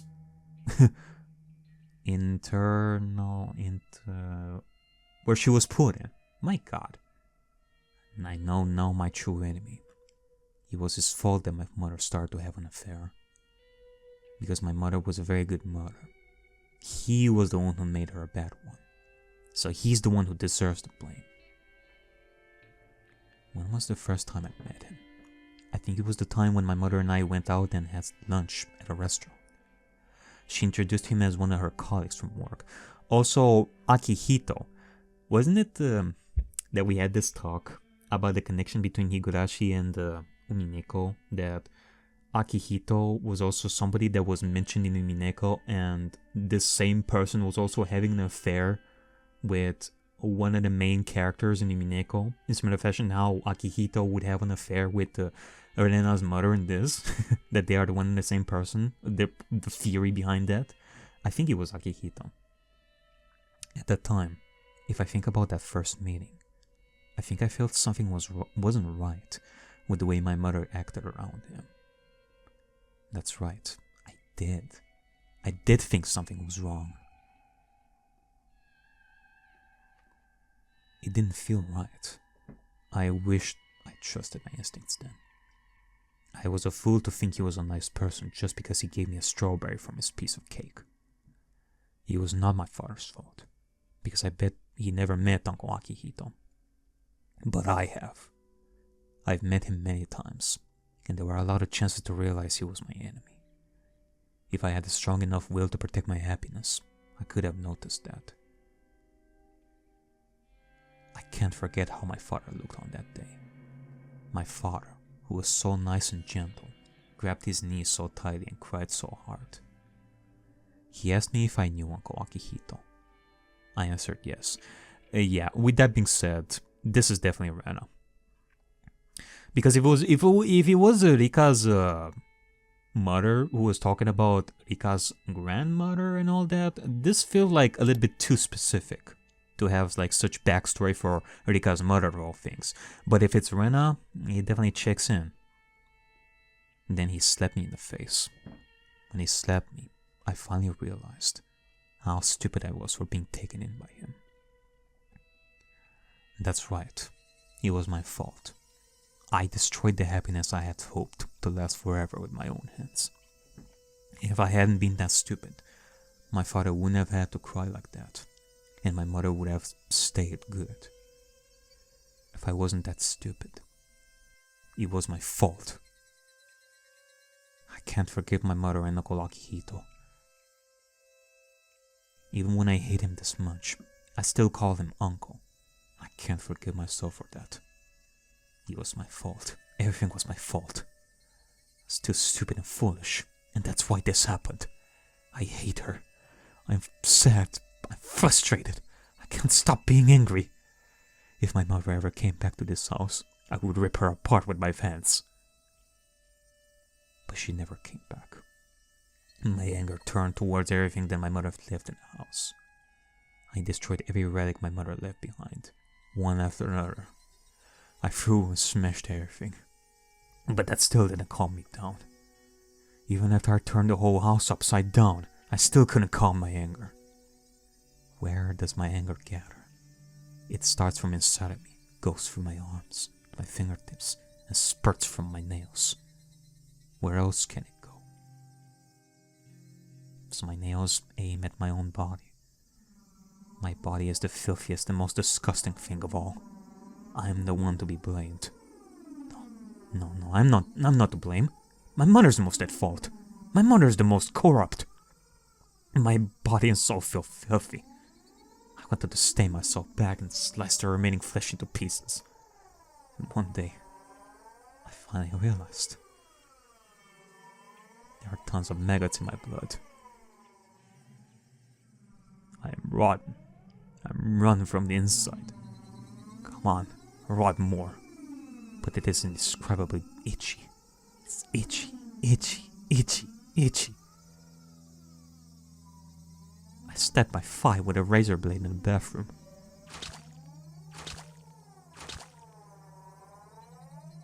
The blood flowed out. Reddish black maggots spilled out. I forced myself to open my blood vessels with my thumbs. The maggots spilled out. Squirm, squirm, squirm, squirm, squirm, squirm, squirm, squirm, squirm. So many maggots spilled out from my left thigh. There are probably just as many in my right thigh. Maybe my calves too.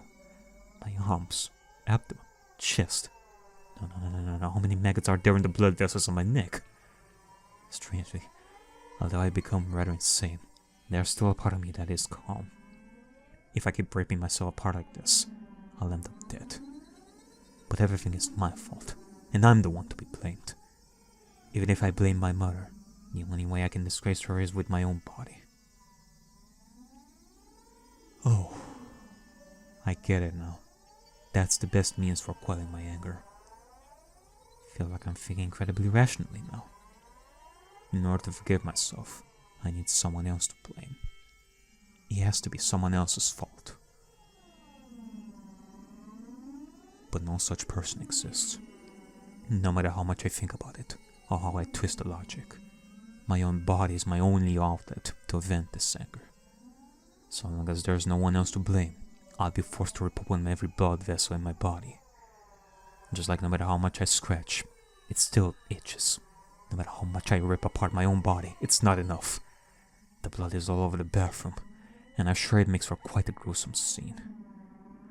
Although I'm trying to stay calm, and I can't ignore the sharp pain that runs through my body. Maybe because I've lost so much blood, or maybe because I'm naked in the bathroom. I feel freezing cold. My whole body's throbbing, and my heart is beating so fast.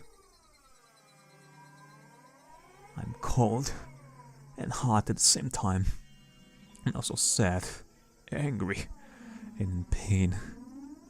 I wanted to find something that lets me forgive myself.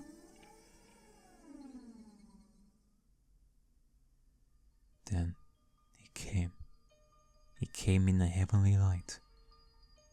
He was mysterious and unreal, like something out of this world. It apologized. It kept apologizing.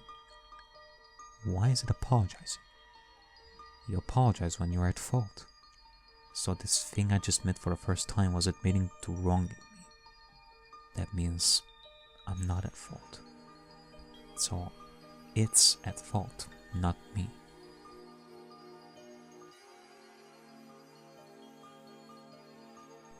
I dropped the razor blade. It fell into the puddle of blood. The pain is taking over my body. The pain of ripping apart my own body is taking over me. I've been telling myself this pain is the punishment for what I've done. But I'm not at fault. It is. So I don't need to accept this pain as punishment. So I don't need to defile my body anymore. She continued to apologize to me over and over as I stood there covered in fresh blood. She apologized every time I wanted to blame myself. Constantly whispering that it wasn't my fault. Oyashiro-sama exists. She's always following me. Pit, pat, pit, pat. And every time I can't endure the guilt, she apologizes and tells me I'm not at fault. Everything is caused by the curse of Oyashiro-sama. Things started to go wrong when I broke the rule that I wasn't supposed to leave Hinamizawa. I finally remember, when I moved from Hinamizawa, one of my neighbors gave me a charm. She said that if I left Hinamizawa, I'd be cursed, so I had to take the charm. That's right, she gave me a charm. It had some complicated writing on it, but I haven't seen it since I moved here. I may have lost it. There's nothing I can do about that. If Hinamizawa residents leave Hinamizawa, they'll be cursed. My mother and I, even Uncle Akihito too, may have gone insane because of the curse of Oyashiro-sama. Nobody was at fault from the beginning, because everything is caused by the curse of Oyashiro-sama. Nobody's at fault. Nobody. I'm finally able to forgive everything. The anger that I couldn't get rid of, even after I destroyed everything, including my body and soul, is finally gone. Father, now I know. The curse of Oyashiro-sama is what caused my mother to leave, and for you to be so sad. You remember Oyashiro-sama, don't you? The guardian deity of Hinamizawa. That's right. People of Hinamizawa aren't supposed to go to the outside world. That's why Mother went insane. It's all because of the curse of Oyashiro-sama. If we had stayed in Hinamizawa, we would have been happy. Oyashiro-sama came to me and told me that. Come to think of it, Oyashiro-sama has been trying to tell me that for a long time. After Mother left, I didn't know why she left or how to express my anger. Oyashiro-sama has kept following me ever since then to let me know that. She followed me everywhere, and the sound of her footsteps echoing behind me. But I pretended I didn't notice her. I was so stupid. I didn't hear her voice until I slashed my body all over her. If only I had listened to Oyashiro-sama's voice. I bet she started warning me once Uncle Akihito came into my life. If the whole family had gone back to Hinamizawa, my brother wouldn't have had an affair. He would have been happy there. I bet Oyashiro-sama has been trying to tell me that. That's right. She must have been trying to warn me ever since we left Hinamizawa. She was always with me. She followed me everywhere. I was stupid, trying to pretend I didn't notice. Everything was because of that stupidity. If I had noticed Oyashiro-sama's voice, my family wouldn't have suffered from the curse. It's all my fault. Oyashiro-sama is apologizing. She keeps apologizing, which means this is all her fault. So this is my fault, is it? Because this is the curse of Oyashiro-sama, right? She's apologizing, saying, I'm sorry, I'm sorry, I'm sorry. Oyashiro-sama is apologizing repeatedly. So I'm sorry too. I'm sorry, I'm sorry. I'm sorry that I didn't hear your voice. I'm sorry, I'm sorry. We are from Hinamizawa, so we have to keep hearing your voice. Oyashiro-sama definitely exists. Can't you hear, father? Don't you see? Oyashiro-sama's right there apologizing, saying, I'm sorry, I'm sorry, I'm sorry. Sorry too. Come on, father. Let's apologize too. Mother, you don't have to apologize. You should die because of the curse. I hate you, mother. I hate you. I hate myself for being your daughter. These maggots are your fault. They make me itch everywhere. I'm sorry.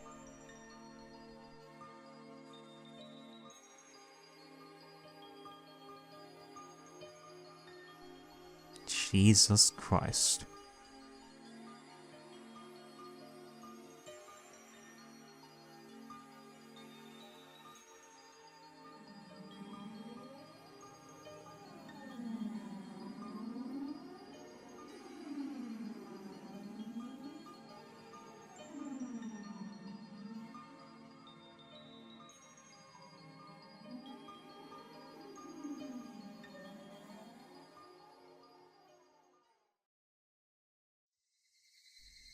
I'm back in my bed, staring at the ceiling. Sheesh, that sequence of events took like forever, didn't it? From what I can see, the only thing that interests me is the hands of the clock. Tick tock, tick tock. I follow the minute hand as it goes around quickly, and the hour hand as it goes around slowly. I see other things too, but they keep going through the same motions, just like the hands on the clock. I'm sorry. It's my fault. I'm sorry. Oyashiro-sama keeps apologizing. Tick tock, tick tock. I'm sorry. Tick tock, I'm sorry. Repeating over and over, constantly, and nothing else. The chorus of Higurashi coming in through the window during the night seems louder than usual. Boy, oh boy.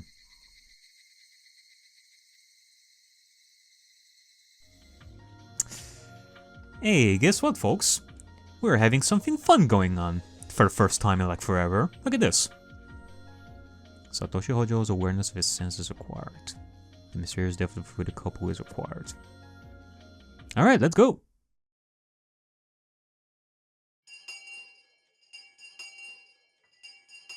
School is the children's world. And the values of grown-ups don't apply. Children decide their own values and create their own world. So the rules of the grown-up world of the village don't mean anything here.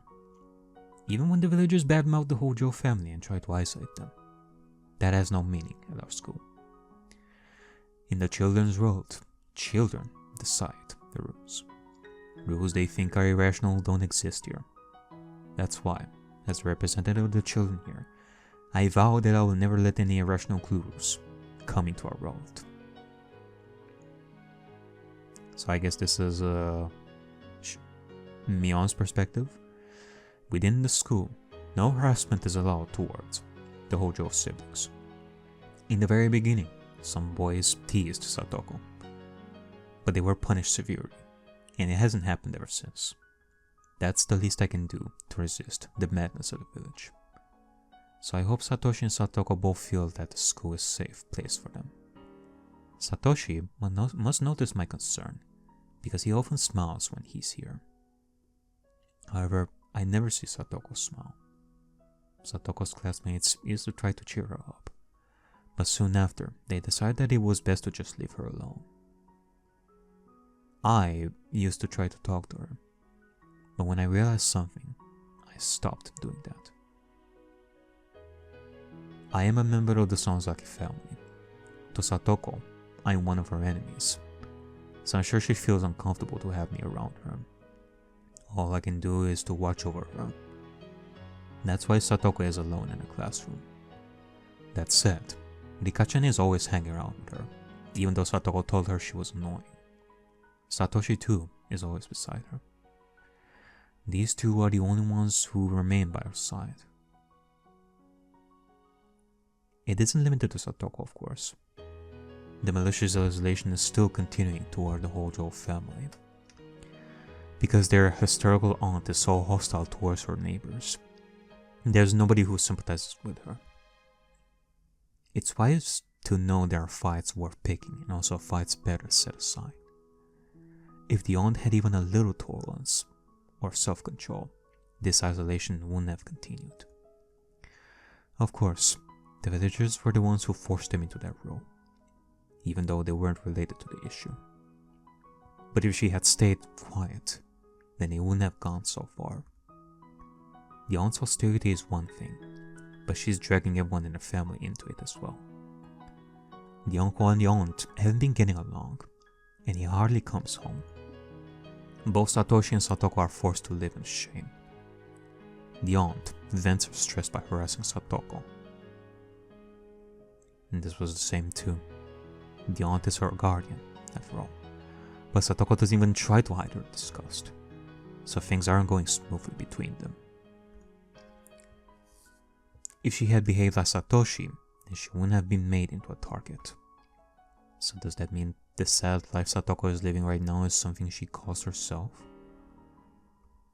No, it doesn't. But no matter how much I sympathize and how much I want to help her, nobody knows what to do. An apology won't change the situation. The flow can't be reversed. The fact that the Hojo family is ostracized by the entire village can't be changed. That's the horribleness lurking underneath our lives. The neighbors, the village, and the community. Once they become your enemies, the world can become so cruel. Japanese people have known that since ancient times, which is why we cultivated empathy and an obligation to show courtesy to one's neighbors. No matter how I blame, Satoko won't smile. So the only thing I can do is to watch over her and make sure that she's safe when she's at school. ありがとう、ミオ。えごめん、何？貞子にいつも気を使ってくれてありがとうって。Satoshi kind of appears absent-minded, but sometimes he says things as if he can read your thoughts. I tried to deny it since it's out of character for me, but he smiled as if he could tell exactly what I was thinking. 貞子は笑顔の浮かべ方を忘れてしまっただけなんだよ。学校にいるときは本当に少しだけ肩の力を抜ける時間を得られてる。それはきっと貞子にとってとても優しい時間になってるって思ってるよ。おじさんが気を使えるのはせいぜいこの程度だしね。そんなことないよ。僕も感謝してるよ。よしてよ。感謝されることなんかないって。迷惑かけてるのは多分うちなんだしさ。そんなこと思ってないよ。全然。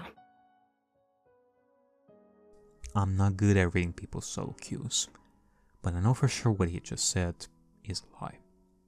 Satoshi knows that he and his family are being isolated because of the Sonozakis. And he's, of course, aware that I'm a member of the Sonozaki family too. Satoshi is mature, and that's the only reason he didn't take it out on me. If he had the same temper as his aunt, he would hate me bitterly. Knowing that, the least I can do is not get close to them. But I'm a meddlesome person, and when I see Satoko looking depressed or Satoshi forcing himself to smile, I have to do something. That might be even more troublesome to Satoshi and Satoko though. 私、さとこの気持ちを全然理解してないのかな。どうして？さとこが辛い思いをしてる一番の原因は、そこの娘の私がさとこの周りをうろちょろすることは空気の読めてないことなのかなって。そんなことはないよ。ミオンはそれくらいがちょうどいいと思うけどな。何よそれ。私は無神経な方がぴったりだって言うの？そういう意味じゃないよ。その空気というのがサトコから笑顔を奪っているのなら、そんな空気なんか全然気にしない人じゃなきゃサトコに笑顔は戻せないって思ってるから。うまいこと言ってるけど、さりげなくおじさんのことバカにしてるでしょ。ひどいな。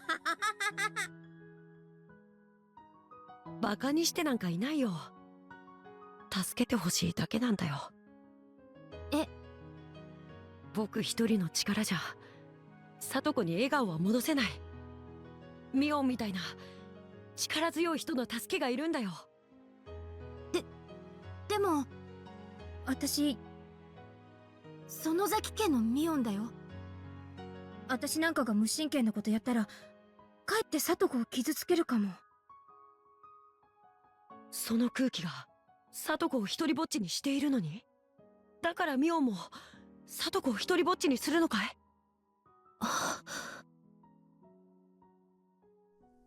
？This is the first time Satoshi has asked me for something so aggressively. Satoko is a very important person to him. He's saying he needs my help to make her smile again. But still, no, maybe he's right. What's going on between the Sonozaki family and Hodo family is an issue among the grown-ups. We children don't need to take care of that. We children don't need to care about that. The irrational rules of the grown-ups don't mean anything in our world. So, I have to object to the irrationality of the grown-up world using methods of my own. サトコは本当に私のこと迷惑に思わないかな。初めは少しは思うかもしれない。でも僕も一緒だから、ミオンと一緒だから、すぐに打ち解けるよ。そうかな。今日学校が終わったらサトコを遊びに誘ってみる？家に帰るとおばさんにいろいろ言われて表に出られなくなってしまうかもしれない。なら簡単だね。家に帰らずに遊べばいいんだ。でも帰りがあまりにも遅くなると何の道草を食っていたんだと。ならさ、あれだ。部活動に加わったっていうのはどう？部活？うん。部活ってことにして学校で遊んでから帰ればいいじゃん。だって学校から帰らないでそのまま遊んでる男の子だって大勢いるんだしね。全然問題ないよ。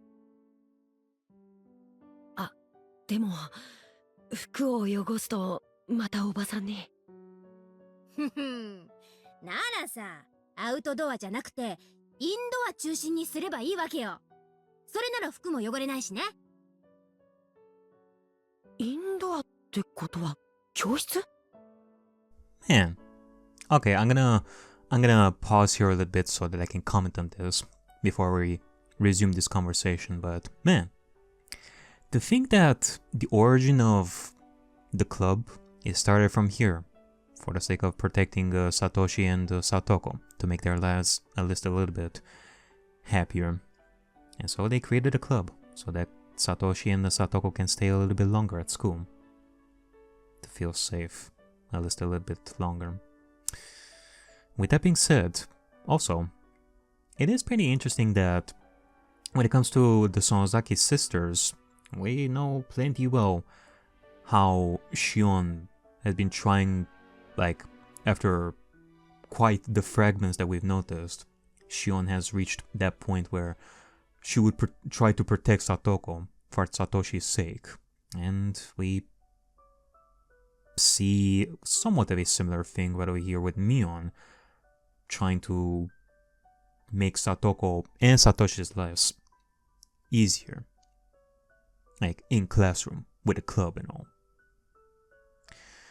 Cause Mion, like Shion protecting, like Shion's relationship with Satoshi and how she viewed Satoko before and after protecting her, it is like front and center. But the connection between Mion and Satoshi and Satoko, it hasn't been explored that much up to this point. And now we do. でもあんまり暴れると千恵先生に。インドアで暴れずに。だけれども熱く遊ぶことは可能なんだよ。おじさん、こう見えてもゲームが大好きでね。海外ものの貴重なものとか結構集めてたりするのさ。マニュアルが英語だったり難しかったりで対戦してくれる相手がいなくて死蔵しちゃってるのが多いんだけどね。それ、貞子にも遊べるかな？ She can play all the games that she wants. もちろんルールなんてね、わかんなかったらその場で作っちゃえばいいんだよ。全員が同じルールに従う以上、どんなルールだったって公平なんだからね。I said it so confidently. But would bringing games from home and asking Satoko to play with us actually make her smile again? What have I got to lose? Maybe I'll bring one of the board games tomorrow. あとさ、ミオン、相談があるんだけど。You can join as well. 何？おじさんで乗れる相談なら何でも聞いてよ。僕、アルバイトを探してるんだ。貞子を元気づけるのに、誕生日に素敵なプレゼントをしたら喜ぶかなって思って。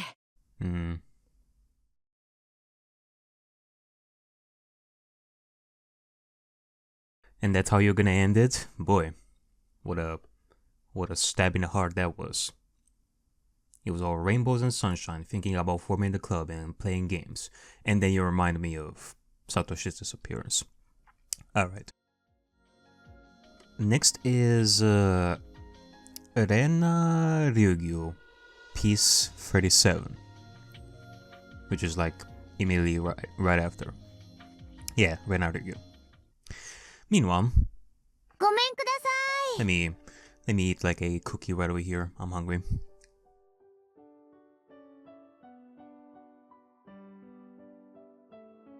While also letting this play out. はいはいはい。あらら、こんにちは。あれ、どちら様？あ、どう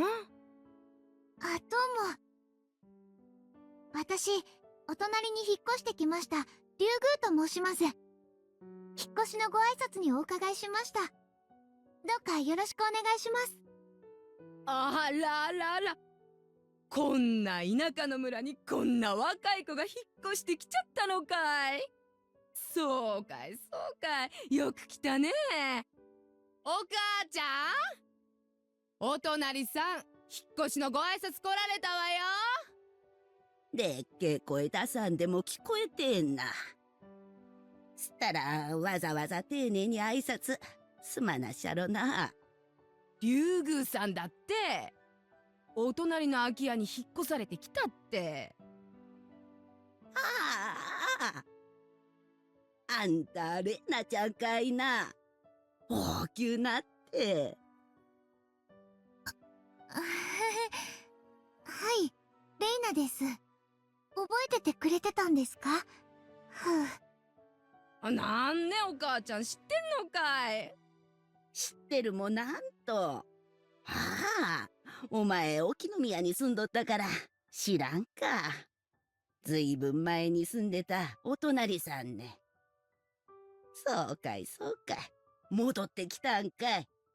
やっぱり都会よか村の方が落ち着くんねえな。住んでたのは小さい頃なんであまりよくは覚えていないんですけど、でもここが私の帰ってくるところだったんだなってとても懐かしくなります。Truly. なら馴染むのは早いね。なんかお手伝いできることがあったらいつでも言ってね。遠慮はしないのがここのルールだから。はい、ありがとうございます。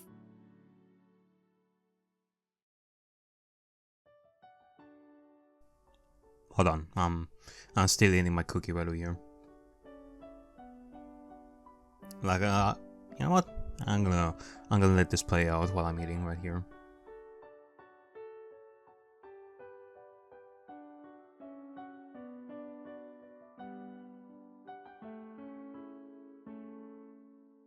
Okay, you know what? You know what, folks? I feel funny today. Remember, like in chapter 5, when I decided that I would stay silent through like the narrations and such, so that I can go a little bit faster, like not have to sift through some stuff like that. I think I'm gonna do the same for like the next 3 fragments. Why not? Let my voice relax a little bit.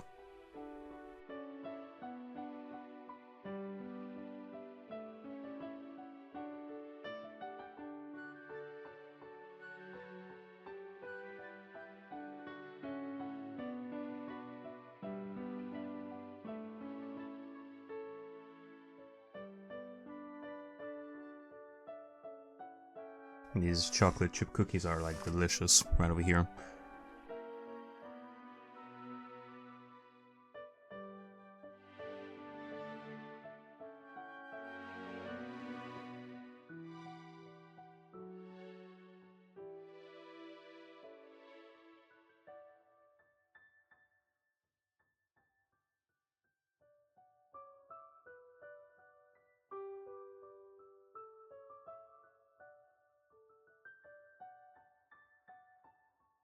But yeah, with that being said, with these last 2 fragments, we are getting pretty close to present time, that's for sure. And it is something that I noticed with this, that the fragments that I've done, they were done in chronological order.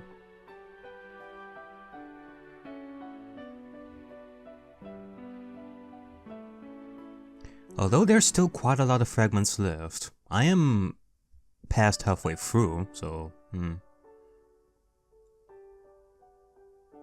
I don't know, why don't you take a bath right now? You stinky. "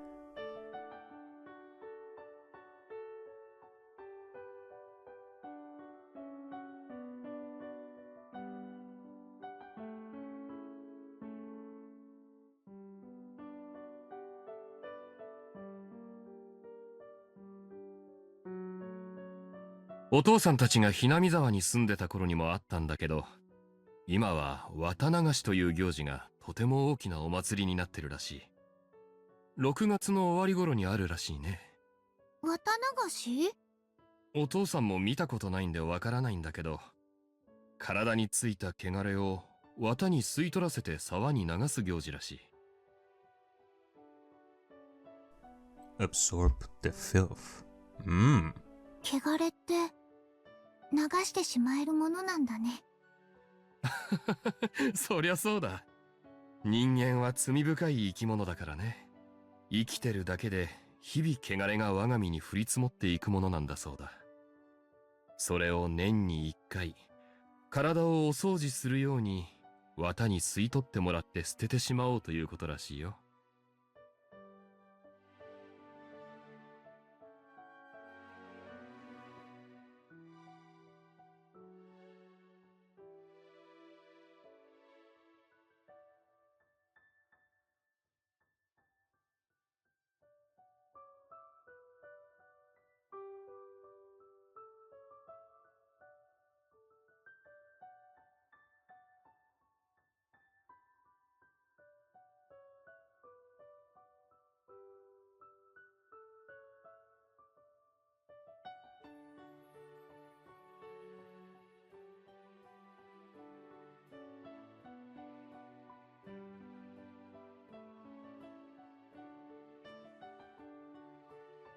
そういうのをな、みそぎって言うんだ。A place of forgiveness. Yeah, right. あ、言葉だけは聞いたことあるかな。かな？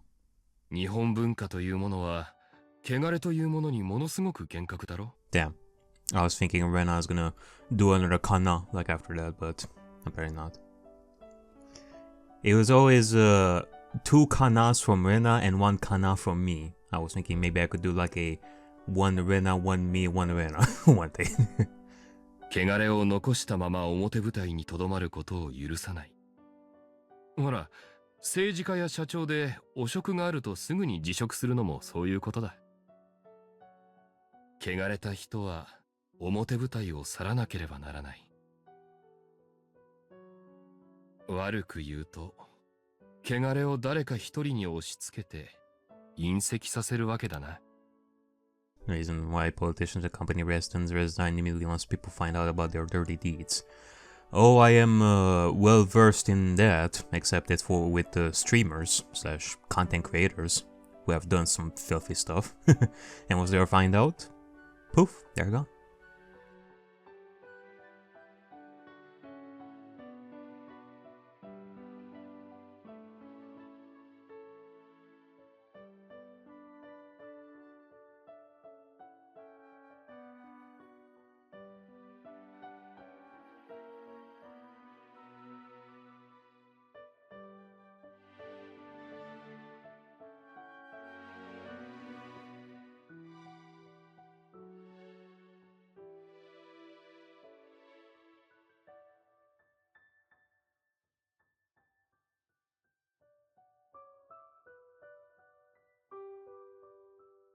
Hmm.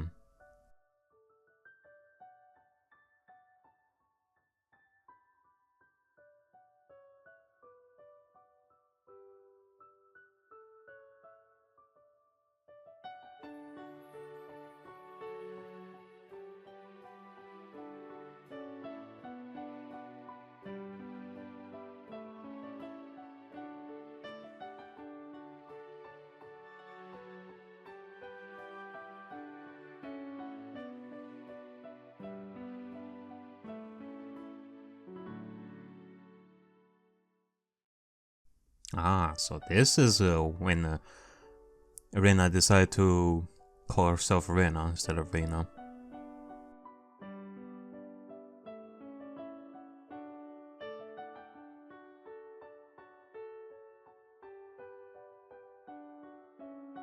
Yeah, you know what? This was actually pretty cute. Like talking about the Watanagashi, which, you know, it has been explained like in detail in like the first chapters and all that, and we vaguely saw it. That's like excluding like all the murder that is happening. Let me see about the next piece. Piece 32. The footsteps of the fourth year. Oh boy. It will be this. Footsteps in the fourth year. It should be like a very beautiful thing.